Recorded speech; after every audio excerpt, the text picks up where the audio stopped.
Basi ni matumaini yangu wewe ni mzima. Mmempendeza Mungu Injili. Yesu Kristo abiria mahali hapa. Mungu aliyeziumba mbingu na hata nchi. Naomba Bwana unene nasi kupitia maandiko yako usiku wa leo na kwa jina la Yesu Kristo, aliye Bwana na mkombozi wetu. Amina. Mungu ameandika baadhi ya watu ambao wataurithi ufalme wake. Mungu ameandika baadhi ya watu ambao wanafanya matendo fulani ambao wataurithi ufalme wake. Wakorintho wa kwanza Wakorintho wa kwanza 6 mstari wake ni wa 9. Hamjui kwamba wasio haki hawataurithi ufalme wa Mungu? Mungu anauliza swali, anasema hamjui kwamba wasio haki, Mungu anasema wasio haki hawataurithi ufalme wake? Msidanganyike.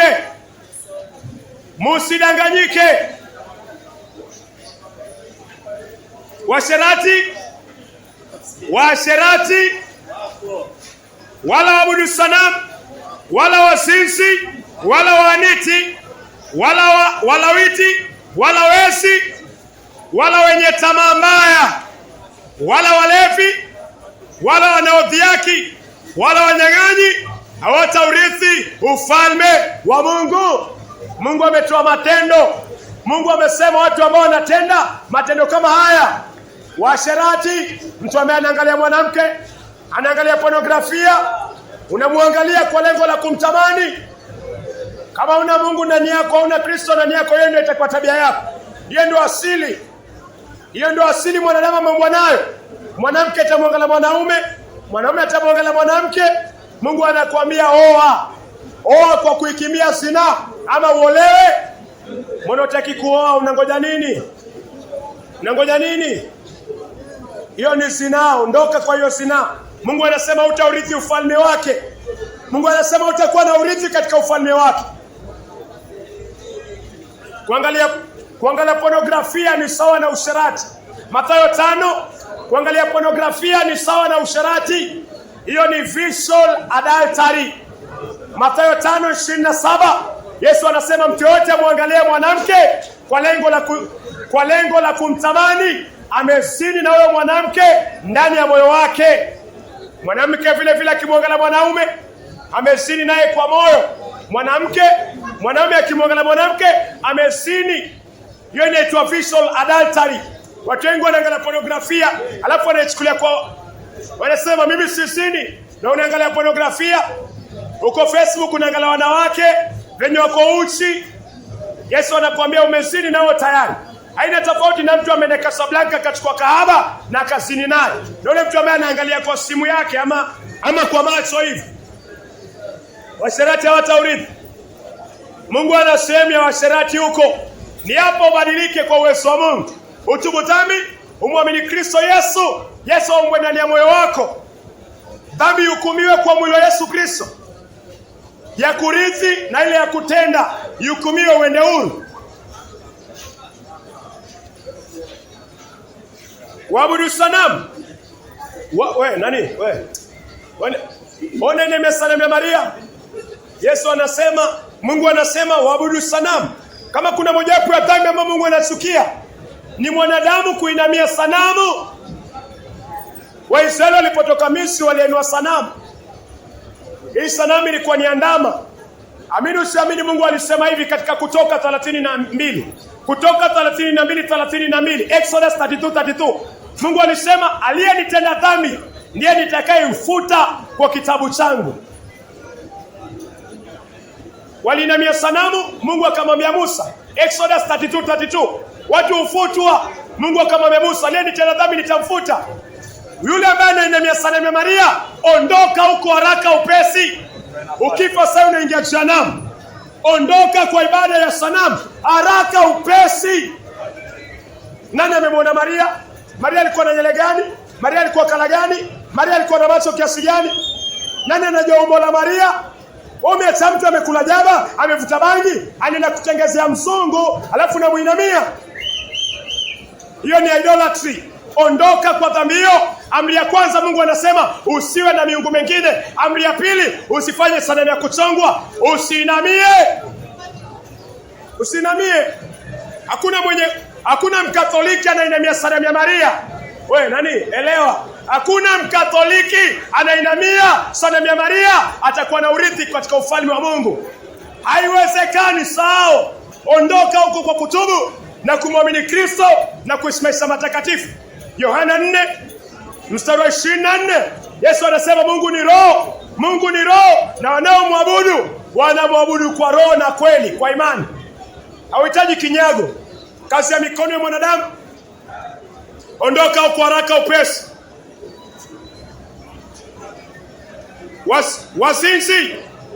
Wasinzi. Watu wengi wanapenda tendo la ndoa nje ya ndoa. Watu wengi wanapenda tendo la ndoa kabla ndoa. Watu wengi wanapenda tendo la ndoa nje ya ndoa. Mtu ambaye analala na bibi ambaye hajaoana naye na uko kwa ndoa, wewe mbele za Mungu ni kitu kichafu sana. Mungu anasema huyu mtu nimemweka alama na ana urithi, hata kukubali Mungu. Mungu atakukataa. Geuka kwa uovu. Tubu. Muamini Kristo, ishi maisha matakatifu. Ishi maisha yanayompendeza Mungu kwa utiifu wa amri zake. Hakuna shortcut. Lazima utubu. Hakuna shortcut. Yesu akianza kuhubiri Injili, neno la kwanza alitumia ni toba. Mathayo 4:17. Mathayo 4:17. Yesu anasema tangu wakati huo Yesu alianza kuhubiri akisema tubuni. Yesu alianza kuhubiri akisema tubuni, kwa maana ufalme wa mbinguni umekaribia. Yesu alitumia neno toba. Yesu hakumwaga damu kabla kusema toba. Watu wengi wanapenda kusema nimeokoka. Nimeamini. Umetubu dhambi. Umegeuka kutoka kwa hizo dhambi kwa uwezo wa Roho Mtakatifu na neno lake. Umekuwa convicted. Umehuzunika juu ya dhambi hiyo. Kuna kitu inaitwa godly sorrow, huzuni ya kimungu. Wakorintho wa 2:7 mstari wa 10. Huzuni ya kiungu huleta toba, nayo toba huleta wokovu. Huzuni ya kiungu lazima ujutie dhambi zako. Na ni kazi ya Roho Mtakatifu kupitia neno. You must be convicted 100%. Lakini unacheka, uko kwa zinaa, unasema umeokoka, unaishi maisha ya zinaa. Mti mzuri unajulikana kwa matunda. Yesu akifanya makao ndani yako, mtu wa kale anauawa msalabani. Mtu mpya ni Yesu, anaishi. Yesu asini. Yohana 3:16. Kabla tuende kwa Yohana,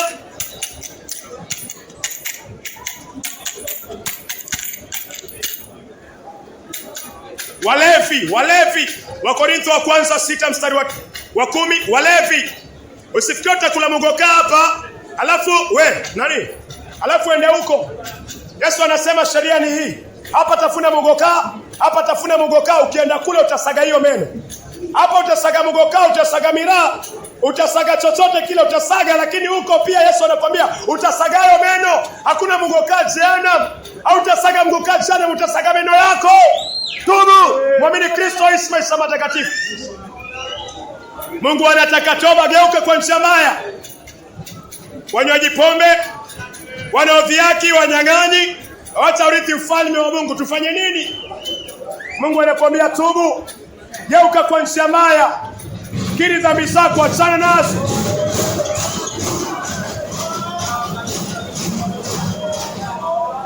Hivyo ndio Mungu anasema. Hilo lingekuwa geti la kuingia paradiso, ingekuwa inapendeza sana. Tunatingisha geti la kuingia paradiso, tuingie paradiso. Yesu anasema ufalme wa Mungu unachukuliwa na wenye nguvu. Kile ambacho umekisikia, tubu. Hizo nguvu ni nzuri, lakini pia ni kinyume ya sheria. Lakini hizo nguvu ningekuwa zinatumika kusukuma geti la mbinguni kwa kutubu dhambi na kuishi maisha masafi, ingekuwa inapendeza Mungu. Wapendwa, tujifikirie. Jiite mkutano. Jifikirie sana. Yohana 3:16, kwa maana jinsi Mungu aliupenda ulimwengu. Ulimwengu ni wewe, ulimwengu ni mimi. Ulimwengu ni nafsi yako, ulimwengu ni nafsi yangu. Mungu alipenda ulimwengu hata akamtoa mwanao wa kipekee. Mwanao wa kipekee ni Yesu Kristo, ili kila muaminie Yesu Unamwaminiaje Yesu Kristo? Kwa kutubu dhambi, kwa kuzikiri na kuamini kwamba dhambi zako zote ziliwekwa kwa Yesu Kristo. Maovu yako yote yaliwekwa kwa Yesu Kristo na Mungu akayahukumu. Yesu akamwaga damu, dhambi zako zikaoshwa zote mbele za Mungu na ukawa msafi mtakatifu. Hiyo ndio kumwamini Yesu Kristo na kuamini kwamba Yesu akikuwa msalabani, wewe pia ulikuwa unaikuwa msalabani. Yesu akipigwa misumari, wewe pia ulikuwa unapigwa misumari. Wagalatia 2 mstari wa 20, kwa maana tumesulubiwa pamoja na Kristo. Kwa maana tumesulubiwa pamoja na Kristo. Sisi tunaishi bali ni Kristo aishiye ndani yetu. Lazima uamini hivyo. Wapendwa, hakuna shortcut. Lazima ugeuke kwa njia mbaya, lazima utubu dhambi zako. Lazima umlilie Mungu na kuamini ile kazi Yesu Kristo amefanya. Haufanyi kitu kuokolewa. Wokovu ni kama kuingia kwa feri. Nani? Angalia huyu. Angalia wewe hii. Wokovu ni kama kuingia kwa ile feri. Haulipi. Haulipi, wokovu ni bure. Gharama ni ya nani? Gharama ni ya serikali. Na kuingia mbinguni gharama ni ya nani? Gharama ni ya Mungu kupitia Yesu Kristo. Wokovu ni hivyo, wokovu ni hivyo, kuingia mbinguni ni hivyo. Bila ulipi kuingia kwa feri, wokovu ni bure. Lakini watu wengi wanataka nini? Watu wengi wanapenda vya bure. Wokovu haupendi. Wokovu pia ni bure. Shuka chini, jiite mkutano. Mali umekosa, mwambie Mungu akusamehe. Anza kusikiza injili ya Yesu Kristo. Au na Biblia, uko na simu ya smartphone, download Biblia, anzia kuisoma. Haujawahi kuwa katika ushirika wa kanisa ama uliwacha, tafuta kanisa linafundisha Biblia. Nenda. Hii ni 2026. Hatujui watu wangapi watafika 2027. Kila mwaka watu wanakufa. Angalia. Nenda ufanye hivi. Nenda uingie kwa Google, alafu angalie 2025 watu wangapi walikufa, itakuonyesha. Ingia 2026 itakuonyesha. Ingia 2024 sawa. 2024 itakuonyesha. Sawa, ingia 2020 itakuonyesha roughly estimation itakuonyesha. Haiwezi kuwa accurate, lakini baadhi yale anaeleza yako hivyo. Watu wangapi unajua wamekufa 2026? Sahihi. Hatujaingia 2027, lakini 2026 mpaka sasa watu wangapi unajua wamekufa? Wako. Mbona wewe uko hapa? Unafikiri unaenda wapi? Mimi si mzuri sana, wewe si mzuri sana. Wakati wako hujafika, ukifika utaondoka. Lakini unaondoka ukielekea wapi? Njia ni mbili. Moto milele, si wala moto milele, ama paradiso na Mungu na Yesu Kristo na wote walio mbinguni milele. Unajichagulia wapi mpendwa?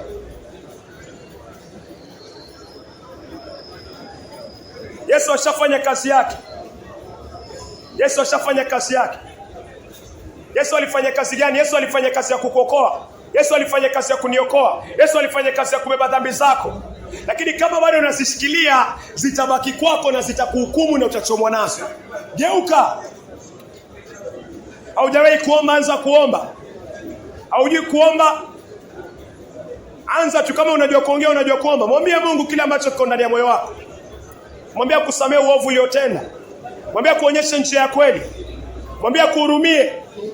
Tafuta Biblia, anza kusoma. Naamini ukianza Mathayo, Mungu atazungumza na wewe. Mungu hatakuacha. Mungu anatafuta mtu ambaye anamtafuta. Mungu anatafuta hata wale ambao wamtafuti. Wale ambao wamtafuti kabisa, Mungu anawatafuta. Sauli alikuwa muuaji. Sauli alikuwa na wa Kristo. Yesu Kristo alimtokea akiwa anaelekea Dameski. Sauli alikuwa mtafuti Yesu Kristo. Yesu alimtafuta Sauli. Hii ndio neema. Hakuna mtihani mzuri wa kupita kama kuingia paradiso na jina lako kutajwa katika kitabu cha Mungu, kile kitabu cha uzima cha mwana kondoo. Na hakuna mtihani mbaya ambao utafeli maishani mwako wote kama jina lako kukosa katika kile kitabu cha uzima milele katika bahari ya moto. Ona hiyo bahari iko hapa. Nani? Wewe angalia. Mungu akiumba kitu huwa tayari haya mambo ya kimwili tunayaona huwa yako na tafsiri yake mambo ya kiroho. Mfano mzuri, ukiona hii bahari, Mungu yuko na bahari tayari ni ya moto. So Mungu tayari yuko na bahari ya moto, alafu anakutengenezea bahari ya chumvi. Ili ujifundishe kama mtu akizama kwa bahari ya chumvi ni dhiki. Mungu anataka ufikirie, je, kuzama katika bahari ya moto itakuwa dhiki kiasi gani? Mungu akitengeza hii bahari, yuko na bahari. Mungu ana sample. Mfano mzuri ni bustani ya Edeni. Bustani ya Edeni ni paradiso Mungu anaitengeza duniani. Mfano mzuri ni temple, hema takatifu. Hema takatifu iko mbinguni, Mungu anaitengeza duniani, anamwambia Musa itengeze. So kila ambacho tunakiona kipo. Ufunuo, kuna bahari ya moto.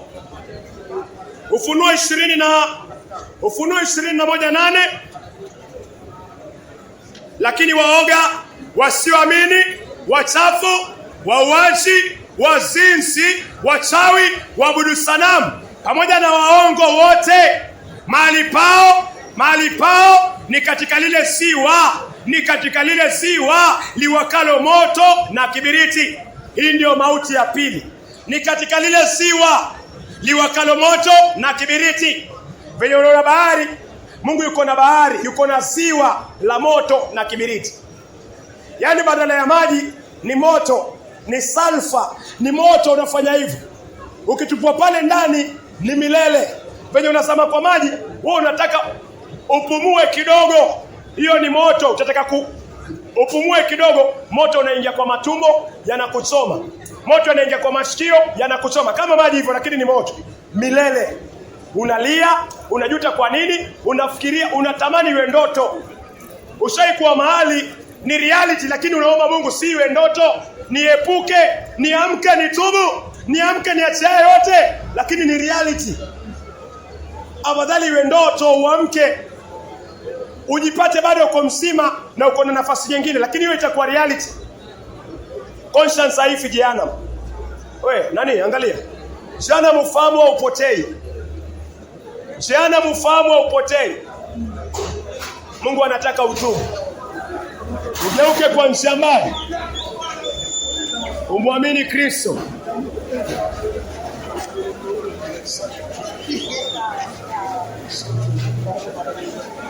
Mungu anataka toba. Geuka kwa njia mbaya. Mungu akubariki. Mungu anataka toba. Sawa, Mungu akubariki. Mungu anataka toba, geuka kwa njia mbaya. Geuka kwa njia mbaya. Mungu anataka toba, geuke kwa njia mbaya. Mungu amesema kuna watu ambao wataurithi ufalme wake. Asante Baba. Mungu anasema kuna watu ambao wataurithi ufalme wake. Mungu anakuambia geuka kwa njia mbaya. Geuka kwa njia mbaya, wachana nayo. Geuka kwa njia mbaya, wachana nayo. Muamini Yesu Kristo. Ishi maisha matakatifu ndani ya Kristo Yesu. Hakuna shortcut mpendwa, lazima ugeuke kwa njia mbaya. Paradiso ni takatifu. Kitabu unachokisoma unaamini ni kitakatifu. Hakuna shortcut. Mungu anataka toba.